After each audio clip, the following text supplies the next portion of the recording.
నమస్కారం ETV news కు స్వాగతం ముఖ్యాంశాలు అవినీతి నల్లధనాన్ని అడ్డుకుంటేనే ఆర్థిక సంక్షోభాన్ని అడ్డుకోగలమన్న ప్రధాని ఆర్థిక నేరగాళ్లను బేషరతుగా స్వదేశాలకు అప్పగించాలని సూచన G20 దేశాల సదస్సులో ఉగ్రవాదంపై గళమెత్తిన మోదీ పాకిస్తాన్పై మరోసారి ఘాటు వ్యాఖ్యలు తీవ్రవాదులకు మద్దతిచ్చే వారిని ఏకాకులను చేయాలని వ్యాఖ్య జమ్మూ కశ్మీర్లో ముగిసిన అఖిలపక్షం పర్యటన హురియత్ నేతల వైఖరిపై మండిపడిన రాజ్నాథ్ మానవత్వానికే మచ్చ తెచ్చారని ఘాటు విమర్శ నవంబర్ నాటికి ఆంధ్రప్రదేశ్లో ఎయిమ్స్ భవన నమూనాలు ఖరారు మంగళగిరిలో ప్రతిపాదిత స్థలాన్ని పరిశీలించిన కేంద్ర బృందం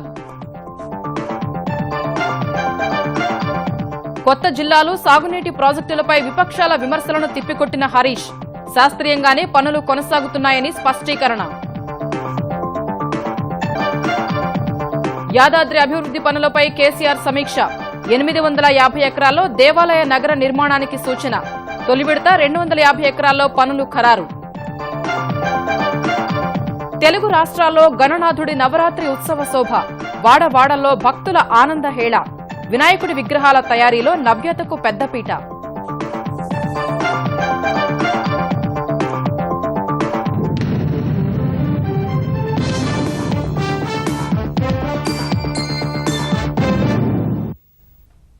అవినీతి నల్లధనానికి అడ్డుకట్ట వేస్తేనే ఆర్థిక వ్యవస్థలను సమర్థంగా నిర్వహించగలమని ప్రధాని నరేంద్ర మోదీ స్పష్టం చేశారు నల్ల డబ్బు దాచుకునేందుకున్న స్వర్గధామాలను పూర్తిగా నిర్మూలించి ఆర్థిక నేరగాళ్లను బేషరతుగా స్వదేశాలకు అప్పగించాలని G20 దేశాలకు పిలుపునిచ్చారు అవినీతిని మరుగున పడేస్తున్న మితిమీరిన రహస్య బ్యాంకింగ్ విధానాలకు స్వస్తి పలకాలని తేల్చి చెప్పారు ఇదే సమయంలో ఉగ్రవాద నిర్మూలనపై మరోసారి గళమెత్తిన మోదీ దక్షిణాసియాలో ఒకే ఒక్క దేశం ముష్కర మూకను పెంచి పోషిస్తోందంటూ పాకిస్తాన్పై పరోక్షంగా విరుచుకుపడ్డారు పాక్ ప్రేరేపిత ఉగ్రవాదాన్ని ప్రపంచ వేదికలపై ఎప్పటికప్పుడు ఎండగడుతున్న ప్రధాని నరేంద్ర మోదీ మరోసారి దాయాది దేశానికి తన మిత్రదేశం నుంచే గట్టి హెచ్చరికలు చేశారు దక్షిణాసియాలో ఒకే ఒక దేశం ఉగ్రవాదాన్ని వ్యాప్తి చేస్తోందని G20 సమావేశాల్లో ప్రముఖంగా ప్రస్తావించిన మోదీ ఉగ్రవాదులు వారి మద్దతుదారులను ఏకాకులను చేసి వారిపై ఆంక్షలు విధించాలని స్పష్టం చేశారు ఉగ్రవాదాన్ని భారత్ ఎట్టి పరిస్థితుల్లో ఉపేక్షించబోదని తేల్చి చెప్పిన ప్రధాని ప్రపంచ దేశాలు ఏకతాటిపైకి వచ్చి ఉగ్రవాదంపై పోరాడాలని పిలుపునిచ్చారు ఉగ్రవాదులకు నిధులను అడ్డుకోవడంలో G20 దేశాల పోరును ప్రశంసించిన Modi financial action task force ప్రమాణాలను అన్ని దేశాలు అందుకోవాలని సూచించారు నానాటికి పెరుగుతున్న హింస ఉగ్రవాదం పెనుసవాళ్లను విసురుతున్నాయన్న ప్రధాని కొన్ని దేశాలు వీటిని జాతీయ విధానంగా భావిస్తున్నాయని పాక్పై పరోక్షంగా మండిపడ్డారు ప్రపంచానికి సవాలు విసురుతున్న వాతావరణ మార్పులపైన అభిప్రాయాలు వెల్లడించిన ప్రధాని పారిస్ ఒప్పందం మనకు దారి చూపిందని ఆ దిశగా ప్రపంచ దేశాలు ముందుకెళ్లాలని సూచించారు వాతావరణాన్ని కాపాడుకునేందుకు అభివృద్ది చెందుతున్న దేశాలకు ఆర్థిక పెట్టుబడులు పర్యావరణ అనుకూల సాంకేతిక నైపుణ్యత అవసరమని తెలిపారు ఆరోగ్య భద్రత కీలక అంశమని గుర్తు చేసిన ప్రధాని అభివృద్ది చెందుతున్న దేశాలతో కొత్త టీకాలు ఔషధాలు పంచుకునేందుకు ప్రపంచ భాగస్వామ్యాలు అవసరమని స్పష్టం చేశారు ఇదే సమయంలో ప్రపంచ ఆర్థిక మందగమనాన్ని అధిగమించేందుకు పలు సూచనలు చేసిన ప్రధాని ఆర్థిక నేరగాళ్లకు సురక్షిత స్థావరాలు లేకుండా చేయడం మనీ లాండరింగ్ కు పాల్పడ్డ వారిని బేషరతుగా దేశం నుంచి బహిష్కరించడం సహా బ్యాంకింగ్ గోప్యతను అతిగా పాటించడం విరమించాలని పిలుపునిచ్చారు సమర్థ ఆర్థిక పరిపాలనకు నల్లధనం అవినీతి పన్ను ఎగవేతపై రాజీలేని పోరాటం చేయాలన్నారు ఆర్థిక వృద్ధికి స్థిరమైన ప్రపంచ ఆర్థిక వ్యవస్థ ఆవశ్యకమన్న మోదీ అది సంఘటిత వృద్ధికి దోహదపడుతుందని వ్యాఖ్యానించారు అంతర్జాతీయ ద్రవ్యనిధి కోట ఆధారిత సంస్థగానే ఉండాలన్న ఆయన అరువు తెచ్చే వనరులపై ఆధారపడరాదని తెలిపారు ఎంతో కాలం నుంచి ఆలస్యమవుతున్న కోటాలపై 15వ సాధారణ సమీక్షను 2017 వార్షిక సమావేశానికల్లా పూర్తి చేయాలని సూచించారు భారత అభివృద్ధికి ఇంధనం అవసరమన్న మోదీ తమ విధానం అణు పునరుత్పాదక శక్తి శిలాజ ఇంధనాల సమ్మిళితంగా ఉంటుందని వివరించారు అనంతరం 4 రోజుల వియత్నాం చైనా పర్యటన ముగించుకుని భారత్ బయలుదేరారు ఇదే సమయంలో స్కార్పిన్ జలాంతర్గామి కీలక రహస్య పత్రాల బహిర్గతమైన వ్యవహారంపై ప్రధాని నరేంద్ర మోదీ ఫ్రాన్స్ అధ్యక్షుడు హోలాండ్తో చర్చించారు G20 దేశాల సదస్సుకు హాజరైన మోదీ పలు దేశాధినేతలతో వేర్వేరుగా సమావేశమై పలు ద్వైపాక్షిక అంశాలపై చర్చించారు ఈ మంతనాల్లో భాగంగానే ఫ్రాన్స్ అధ్యక్షుడిని కలిసిన మోదీ స్కార్పిన్ జలాంతర్గామి అంశాన్ని హోలాండ్తో ప్రస్తావించారని విదేశాంగ శాఖ ప్రతినిధి వికాస్ స్వరూప్ చెప్పారు టర్కీ అధ్యక్షుడు రికెప్ ఎండోర్గన్తో సమావేశమైన మోదీ NSGలో సభ్యత్వానికి మద్దతివ్వాలని కోరారు పౌర విమానయాన రంగంలో సహకారంపై కూడా ఇరువురు చర్చించినట్టు వికాస్ స్వరూప్ తెలిపారు బ్రిటన్ ప్రధాని థెరెసా మేతో సమావేశమైన మోదీ ఐరోపా సమాఖ్య నుంచి వైదొలిగినప్పటికీ బ్రిటన్తో భారత్ కీలక భాగస్వామిగా కొనసాగుతుందని స్పష్టం చేశారు మోదీ సంస్కరణ అజెండాకు మద్దతు తెలిపిన మే భారత్లో తయారీ, ఆకర్షణీయ నగరాలు, నైపుణ్య భారత్లో మద్దతు ఇచ్చేందుకు ఉత్సాహం చూపారు. భారత్లో పర్యటించాలన్న మోదీ ఆహ్వానాన్ని స్వీకరించారు. అర్జెంటీనా అధ్యక్షుడు మౌరిసియో మాక్రీని కూడా కలిసిన ప్రధాని ఎన్ఎస్జీలో సభ్యత్వానికి భారత్కు మద్దతిచ్చినందుకు కృతజ్ఞతలు తెలిపారు. దక్షిణ చైనా సముద్రంపై ఆధిపత్యం విషయంలో చైనా మొండి వైఖరి కొనసాగిస్తున్న వేళ బల ప్రదర్శన వైఖరి సరికాదని అమెరికా హెచ్చరించింది. ఇరుగు పొరుగు దేశాలను ఆందోళనకు గురి చేయకుండా తనను తాను నిలువరించుకోవాలని స్పష్టం చేసింది.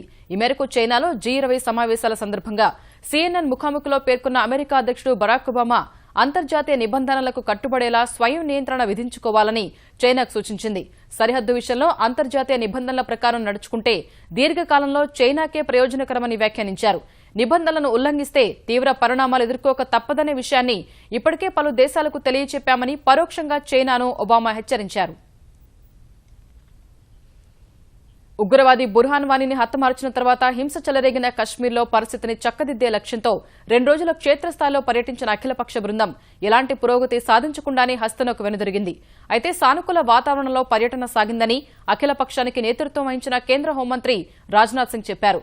త్వరలోనే సమస్య పరిష్కారమవుతుందని విశ్వాసం వ్యక్తం చేశారు. ఈ పర్యటనలో తొలి రోజు కశ్మీర్ లోయలో 30 ప్రతినిధి బృందాలతో చర్చించిన 26 మంది ఎంపీలు రెండో రోజు జమ్మూలో పర్యటించి మరో 18 ప్రతినిధి బృందాలతో సమాలోచనలు జరిపారు. కశ్మీర్లో ప్రస్తుత పరిస్థితిని చక్కదిద్దడం సహా సమస్యకు దీర్ఘకాలిక పరిష్కారం కనుగొనడంపై స్థానికుల సలహాలు స్వీకరించారు.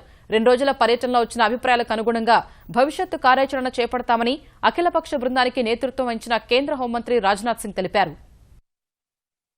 कश्मीर ये डेलीगेशन जा चुका है, जम्मू भी हो गया, लेकिन जल्दी ही आगे लद्दाख भी जाकर लद्दाख के लोगों के साथ सीधा संवाद स्थापित कर लोगों के साथ बातचीत काफी अच्छी रही है और मैं समझता हूं कि जब कभी जम्मू कश्मीर का सवाल पार्लियामेंट में खड़ा होगा तो सभी का हम सबको सहयोग प्राप्त होगा. इसके बाद ये आल पार्टी डेलीगेशन मिलेगा दिल्ली में और यह हम तय करेंगे कि जो कुछ भी बातचीत हुई है इसके नतीजे निकालेंगे और आगे क्या क्या करना चाहिए गवर्नमेंट को, इस संबंध में हम एक एक्शन प्लान. అంతకుముందు వేర్పాటువాద హురియత్ నేతలపై రాజ్నాథ్ తీవ్రస్థాయిలో విరుచుకుపడ్డారు. వేర్పాటువాదుల్ని కొందరు అఖిలపక్ష సభ్యులు వ్యక్తిగత హోదాలో కలిసేందుకు వెళ్లారన్న ఆయన వారి పట్ల హురియత్ నేతల వ్యవహార శైలిని తప్పుపట్టారు. కశ్మీర్పై ఎవరితోనైనా చర్చించేందుకు సిద్దమని పునరుద్ఘాటించిన హోంమంత్రి పాక్తో మాత్రం చర్చలు జరిపే అవకాశం లేదని సంకేతాలిచ్చారు. मैं पूरी तरह से आश्वस्त हूं कि जम्मू कश्मीर की हालात में सुधार होगा. इसमें कहीं दो मत नहीं है कि जम्मू कश्मीर भारत का इंटीग्रल पार्ट था, है और रहेगा. मैं इसे भी क्लैरिफाई कर देना चाहता हूं कि कल इस ऑल पार्टी डेलीगेशन के कुछ मेंबर्स हुर्रियत के नेताओं से भी मिलने के लिए गए थे. न हम लोगों ने हाँ कहा था न ना कहा था, लेकिन इतना मैं जरूर कह सकता हूं वहां से लौटने के बाद डेलीगेशन के उन मित्रों ने जो जानकारी दी, कम से कम इतना तो कहा जा सकता है कि सचमुच यह कश्मीरियत तो नहीं है और इसे इंसानियत भी नहीं माना जा सकता. इंसानियत भी नहीं है और कोई बातचीत करने के लिए गया है, उन्होंने बातचीत नहीं की तो कम से कम जमहूरियत में भी यकीन नहीं है. యాదాద్రిలో పెరగనున్న భక్తుల రద్దీకి అనుగుణంగా గుట్టపై ఏర్పాట్లు చేయాలని ముఖ్యమంత్రి కేసీఆర్ అధికారులను ఆదేశించారు. యాదాద్రి అభివృద్ది పనులపై సమీక్ష నిర్వహించిన ఆయన ప్రధాన ఆలయం ఉండే గుట్టకు ఎదురుగా నిర్మించ తలపెట్టిన ఆలయం నగరం లేఅవుట్లు, నమూనాలను పరిశీలించారు. 850 ఎకరాల్లో కాటేజీలు, రోడ్లు, పార్కింగ్, ఉద్యానవనాలు, ఫుట్పాత్లు, ఫుడ్ కోర్టులు, సమాచార కేంద్రం ఏర్పాటు చేయాలని నిర్ణయించారు. మొదటి దశలో 250 ఎకరాల విస్తీర్ణంలో చేపట్టాల్సిన పనుల నమూనాలను ఖరారు చేసిన కేసీఆర్ మరో 42 ఎకరాల్లో గుట్ట ప్రాంతాన్ని ప్రకృతి రమణీయంగా తీర్చిదిద్దాలనే అభిప్రాయానికి వచ్చారు. కాటేజీలు నిర్మించేందుకు సింగరేణి, జెన్కో లాంటి సంస్థలు ముందుకొస్తున్నందున 1000 నుంచి 1500 గజాల ప్లాట్లను సిద్దం చేసి సౌకర్యాలు కల్పించాలని ఆదేశించారు. ప్రస్తుతం ఉపయోగిస్తున్న దారిని కొండపైకి వెళ్లేందుకు వినియోగించాలని, కిందకు వచ్చేందుకు మరో రహదారి నిర్మిస్తున్నామని తెలిపారు. భక్తులను గుట్టపైకి తీసుకెళ్లేందుకు ఆలయం తరపునే ప్రత్యేక రవాణా సదుపాయం కల్పించే యోచనలో ఉన్నట్లు వివరించారు. గుట్టపై నిర్మాణాలు పూర్తయ్యాక నిర్వహణ బాధ్యతలకు సంబంధించిన వ్యూహాన్ని కూడా ఖరారు చేయాలని సూచించారు. గుంటూరు జిల్లా మంగళగిరిలో తలపెట్టిన ప్రతిష్టాత్మక ఎయిమ్స్ నిర్మాణ స్థలాన్ని కేంద్ర బృందం పరిశీలించింది. ఎయిమ్స్ డైరెక్టర్ నితిన్ నాగార్కర్ నేతృత్వంలో 5 సభ్యుల బృందం ప్రస్తుతమున్న టీబీ ఆసుపత్రిని సందర్శించింది. 8 కోట్ల రూపాయలతో నిర్మిస్తున్న ఎయిమ్స్ ప్రహరీ గోడ నిర్మాణ పనులను పరిశీలించింది. విభజన హామీల్లో భాగంగా గత ఏడాది డిసెంబర్లో శంకుస్థాపన చేసిన ఎయిమ్స్ ను 1680 కోట్ల వ్యయంతో 200 ఎకరాల్లో నిర్మించనుండగా ఇందుకు టెండర్లు ఖరారు కావాల్సి ఉందని నితిన్ నాగార్కర్ చెప్పారు. 2019లోగా ఎయిమ్స్ నిర్మాణం పూర్తవుతుందని Delhi AIIMS director DK Sharma విశ్వాసం చేశారు. So right now we are going for a global tender for request of proposal or RFP for design and architecture of the new AIIMS. That tender will be opening by the end of this month. And once the design consultant is finalized, master plan will be made and subsequently various estimates and drawings will be made and finalized. We expect to finalize the designer by November. Once that is finalized and the construction work will start. విభిన్న జాతులు, మతాలు, వర్గాలు, సంస్కృతులకు నిలయమైన భారత్ ప్రజాస్వామ్య స్ఫూర్తి కారణంగానే భిన్నత్వంలో ఏకత్వాన్ని కాపాడుకోగలుగుతోందని రాష్ట్రపతి ప్రణబ్ ముఖర్జీ అన్నారు. ఉపాధ్యాయ దినోత్సవాన్ని పురస్కరించుకుని మరోసారి గురువు పాత్ర పోషించిన ప్రణబ్ రాష్ట్రపతి భవన్లో డాక్టర్ రాజేంద్ర ప్రసాద్ సర్వోదయ పాఠశాల విద్యార్థులకు పాఠాలు బోధించారు. భారత్లోని రాజకీయ, సామాజిక, ఆర్థిక రంగాల్లోని మార్పులు, పరిణామ క్రమాల్ని విద్యార్థులకు బోధించిన రాష్ట్రపతి సమాజానికి తమ వంతు సేవ చేస్తూ జాతి గర్వించేలా విద్యార్థులు నడుచుకోవాలని సూచించారు. విద్యా వ్యవస్థలో విలువల్ని కాపాడాలని, త్యాగాలు, సహనం, బహుళత్వం వంటి అంశాల్ని అర్థవంతంగా బోధించాలని, విద్యార్థులంతా లక్ష్యాలను నిర్దేశించుకుని వాటిని సాధించే దిశలో ప్రోత్సహించాలని ప్రణబ్ ఉపాధ్యాయులకు సూచించారు. All major religions, yet under one flag, one constitution, one rule, one system. So this has been possible how? Because of our constitution, because of our democracy, because of our participation of the people of India and who accepted this system that we live under one umbrella. Telugu రాష్ట్రాల్లో వినాయక చవితి వేడుకలు వైభవంగా సాగుతున్నాయి. వాడవాడల మండపాల్లో వివిధ రూపాల్లో కొలువు తీరిన గణనాథులు భక్తుల నుంచి విశేష పూజలు అందుకుంటున్నారు. గురు పూజోత్సవం రోజే గణేష్ చతుర్థి రావటం వల్ల విద్యాబుద్ధులు పెంపొందించాలంటూ విద్యార్థులు గణనాథునికి ప్రత్యేకంగా మొక్కుకున్నారు. పండుగ వేళ గణపతి ఆలయాలన్నీ కిటకిటలాడగా హైదరాబాద్లోని ఖైరతాబాద్లో ఈసారి శ్రీ శక్తిపీఠ శివనాగేంద్ర మహాగణపతిగా భక్తులకు అభయమిస్తున్నాడు. విశాఖ, విజయవాడలో భారీ గణనాథుని ప్రతిమలు విశేషంగా ఆకట్టుకుంటున్నాయి. వినాయక చవితి వేడుకలు తెలుగు రాష్ట్రాల్లో కన్నుల పండువగా జరుగుతున్నాయి. హైదరాబాద్లోని ఖైరతాబాద్లో కొలువు తీరిన 58 అడుగుల మహాగణపతికి గవర్నర్ నరసింహన్ దంపతులు తొలి పూజ నిర్వహించారు. తెలంగాణ మంత్రి తలసాని శ్రీనివాస్ యాదవ్ సహా పలువురు ప్రజాప్రతినిధులు స్వామి సేవలో పాల్గొనగా భక్తులందరిపైనా విఘ్నేశ్వరుడి ఆశీస్సులు ఉండాలని గవర్నర్ ఆకాంక్షించారు. ఈసారి ఖైరతాబాద్ గణేష్ చేతిలో తాపేశ్వరం నుంచి తెచ్చిన 500 కిలోల లడ్డూ ప్రసాదాన్ని ఉంచారు. పద్మశాలి సంఘం ప్రతినిధులు 75 అడుగుల నూలు కండువ, 75 అడుగుల జంధ్యాన్ని స్వామివారికి అలంకరించారు. శక్తి పీఠాల్లో మొదటిదైన శాకంబరీదేవి, 18వ పీఠమైన సరస్వతి అమ్మవార్ల విగ్రహాలు మహాగణపతికి ఇరువైపులా ప్రతిష్ఠించారు. కుడివైపున తిరుపతి బాలాజీ, ఎడమవైపున గోవర్ధన గిరిధారి ఘట్టాన్ని ఏర్పాటు చేశారు. గణపయ్య దర్శనానికి ఉదయం నుంచే భక్తులు పెద్ద సంఖ్యలో తరలివస్తుండగా పోలీసులు పటిష్ట బందోబస్తు ఏర్పాటు చేశారు.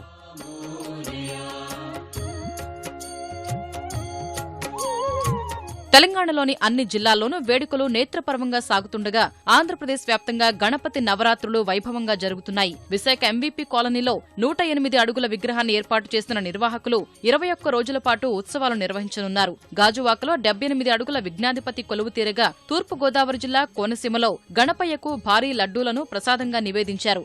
ఏలూరు తూర్పు వీధిలో 42 అడుగుల మట్టి విగ్రహం కొలువు తీరగా పశ్చిమ గోదావరి జిల్లా పాలకొల్లులో ఏర్పాటు చేసిన 60 అడుగుల విగ్రహాన్ని మంత్రి పీతల సుజాత దర్శించుకున్నారు.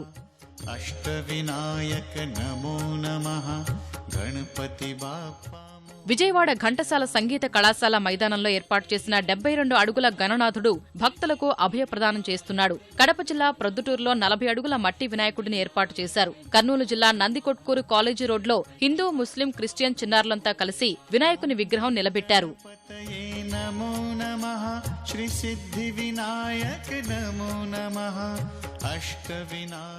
కాణిపాక వరసిద్ది వినాయక బ్రహ్మోత్సవాలు ఘనంగా ప్రారంభమయ్యాయి. ఉదయం స్వామివారికి ప్రత్యేక అభిషేకం, అర్చనలు చేశారు. ఆంధ్రప్రదేశ్ దేవాదాయ శాఖ మంత్రి మాణిక్యాలరావు రాష్ట్ర ప్రభుత్వం తరఫున స్వామివారికి పట్టువస్త్రాలు సమర్పించారు. బెజవాడ ఇంద్రకీలాద్రిపై తొలిసారి వినాయక చవితి ఉత్సవాలు నిర్వహిస్తున్నారు. తిరుమల మొదటి కనుమదారిలోని వినాయకుడి గుడిలో టీటీడీ రవాణా విభాగం ఆధ్వర్యంలో పూజలు నిర్వహించారు.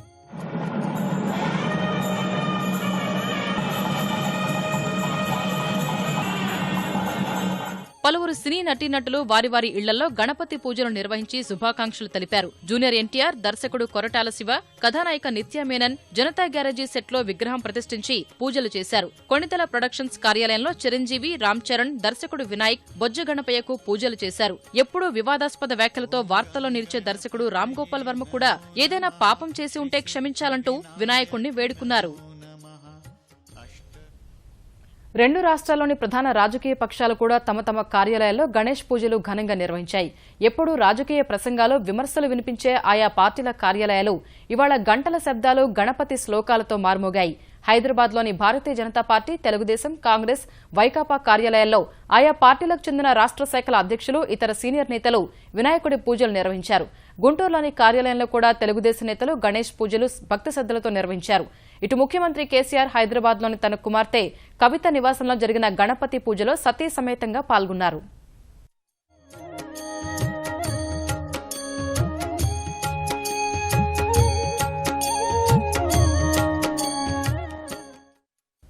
అత్యంత భక్తి శ్రద్దలతో వినాయకుడి నవరాత్రి ఉత్సవాలు ప్రారంభించిన తెలుగు రాష్ట్రాల ప్రజలు మండపాల ఏర్పాటు, లంబోదరుడి విగ్రహాల రూపకల్పనలో నవ్యత పాటించారు.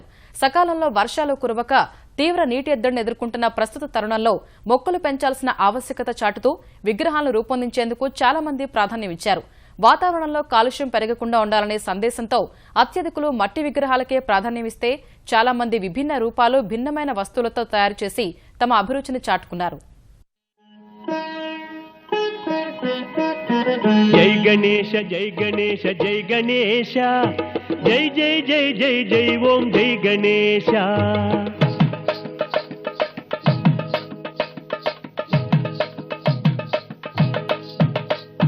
జై గణేశ జై గణేశ జై గణేశ జై జై జై జై జై ఓం జై గణేశ. జై గణేశ జై గణేశ జై గణేశ జై జై జై జై జై ఓం జై గణేశ.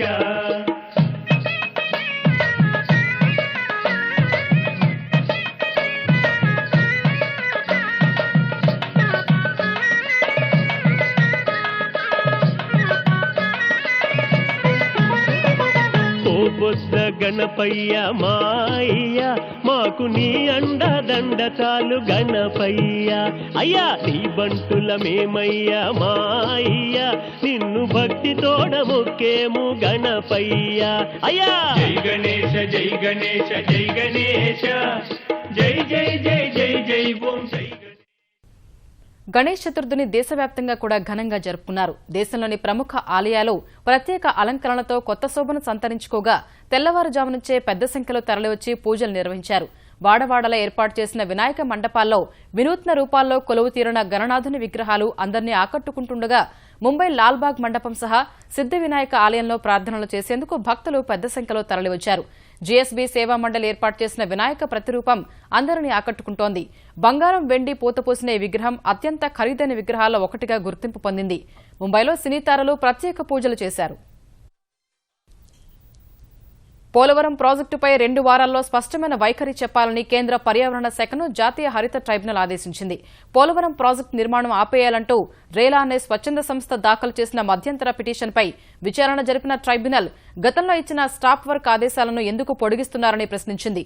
పోలవరం జాతీయ ప్రాజెక్టు అయినందున కేంద్ర ప్రభుత్వమే నిర్మాణం చేస్తోందని ఆంధ్రప్రదేశ్ సర్కారు వివరించగా పోలవరం ప్రాజెక్టులో ఎలాంటి లోపాలు లేకపోతే పనులు నిలిపివేయాలన్న ఆదేశాలు తొలగించే అవకాశాలు ఉన్నాయని, లోపాలుంటే వాటిని పరిష్కరించాలని ట్రైబ్యునల్ వ్యాఖ్యానించింది. కేంద్రం ఎందుకు స్పష్టమైన వైఖరిని వెల్లడించడం లేదని ప్రశ్నించిన ట్రైబ్యునల్ 2 వారాల్లో సమాధానమివ్వాలని కేంద్ర పర్యావరణ శాఖను ఆదేశించింది. తదుపరి విచారణ అక్టోబర్ 19కి వాయిదా వేసింది. తెలంగాణలో జిల్లాల పునర్వ్యవస్థీకరణ శాస్త్రీయంగానే జరుగుతోందని తెలంగాణ రాష్ట్ర సమితి స్పష్టం చేసింది. దీర్ఘకాలిక ప్రయోజనాలు, ప్రజల ఆకాంక్షల మేరకు ముఖ్యమంత్రి కేసీఆర్ జిల్లాల ఏర్పాటును చేపట్టారని మంత్రులు హరీష్ రావు, తలసాని శ్రీనివాస్ యాదవ్ పునరుద్ఘాటించారు. గద్వాల, జనగాం జిల్లాల కోసం దీక్షలు చేసిన కాంగ్రెస్ నేతలు అఖిలపక్ష సమావేశంలో ఎందుకు నోరు మెదపలేదని తలసాని ప్రశ్నించారు. కాంగ్రెస్, తెలుగుదేశం పార్టీలు అభివృద్ది నిరోధక పార్టీలుగా మారాయన్న హరీష్ జిల్లాల ఏర్పాటుపై కోర్టుకు వెళ్లి అడ్డుకుంటే ప్రజలు గ్రామాల్లోకి రానివ్వరని మెదక్ పర్యటనలో హెచ్చరించారు. జిల్లాల ఏర్పాటు శాస్త్రీయంగా లేదని నేను బాగా మాట్లాడుతున్నారు కదా, రండి సిద్దిపేట చౌరస్తాల పాత బస్ స్టాండ్ కాడ పెడదాం, దాన్ని సిద్దిపేట జిల్లా కావాలన్నా వద్దో చెప్తారు. జగిత్యాల జంక్షన్ లో మాట్లాడదాం రండి. జగిత్యాల జిల్లా శాస్త్రీయంగా ఉందా లేదా జగిత్యాల ప్రజలను అడిగి చెప్పుదాం. జిల్లాల ఏర్పాటు పైన కోర్టుకు పోతామంటున్నారు. మీరు చేసేది ఏమైనా ఉందా? తమరు అధికారంలో ఉన్నప్పుడు కుంభకర్ణుల్లాగా నిద్రపోయారు. మీ ముఖ్యమంత్రులు కోట్ల విజయభాస్కర్ రెడ్డి నుంచి మొదలుకుంటే నిన్న మొన్నటి రాజశేఖర్ రెడ్డి గారి దాకా జిల్లాలు చేస్తామని హామీ ఇచ్చి మాట తప్పిన party Congress party. NT Ramarao నుంచి చంద్రబాబు నాయుడు దాకా మంచిర్యాల జిల్లా చేస్తాం, సిద్దిపేట జిల్లా చేస్తామని మాట తప్పిన పార్టీ తెలుగుదేశం పార్టీ. కానీ ఇలా ప్రజల కోసం మాట నిలబెట్టుకున్న నాయకుడు ఇలా కేసీఆర్. సిరియా మరోసారి ఉగ్రదాడులతో దద్దరిల్లింది. ప్రభుత్వ ఆధీనంలో ఉన్న తీర ప్రాంత నగరం టార్టస్ లో తీవ్రవాదులు జరిపిన వరుస పేలుళ్లలో 50 మంది చనిపోయారు, మరో 40 మంది గాయపడ్డారు. మొదట ఆర్జునేహ్ వంతెన సమీపంలో ముష్కరులు 2 పేలుళ్లకు పాల్పడగా పదుల సంఖ్యలో ప్రాణాలు కోల్పోయారు.